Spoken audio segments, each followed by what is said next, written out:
So how do we do that? What is our new approach to achieving net zero? Well, first, we need to change the debate. We're stuck between two extremes.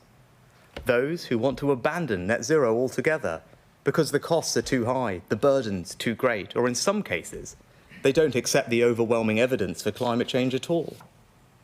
And then there are others who argue with an ideological zeal, we must move even faster and go even further, no matter the cost or disruption to people's lives, and regardless of how much quicker we're already moving than any other country.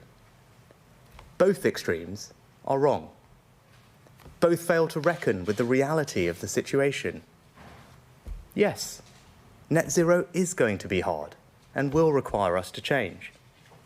But in a democracy, we must also be able to scrutinise and debate those changes, many of which are hidden in plain sight, in a realistic manner. This debate needs more clarity, not more emotion.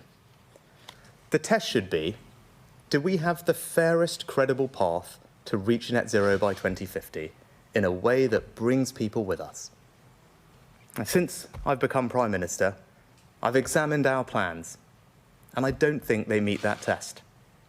We seem to have defaulted to an approach which will impose unacceptable costs on hard-pressed British families, costs that no one was ever really told about, and which may not actually be necessary to deliver the emissions reduction that we need. And why am I confident in saying that? Because over the last decade or more, we've massively over-delivered on every one of our carbon budgets, despite continuous predictions we'd miss them. We've seen rapid technological advances, which have made things like renewables far cheaper.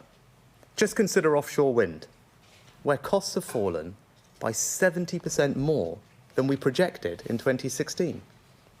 And people are increasingly choosing to go green. Look at how demand for electric vehicles has consistently outstripped forecasts. Now, given all these things, I'm confident that we can adopt a more pragmatic, proportionate, and realistic approach to meeting net zero that eases the burdens on working people.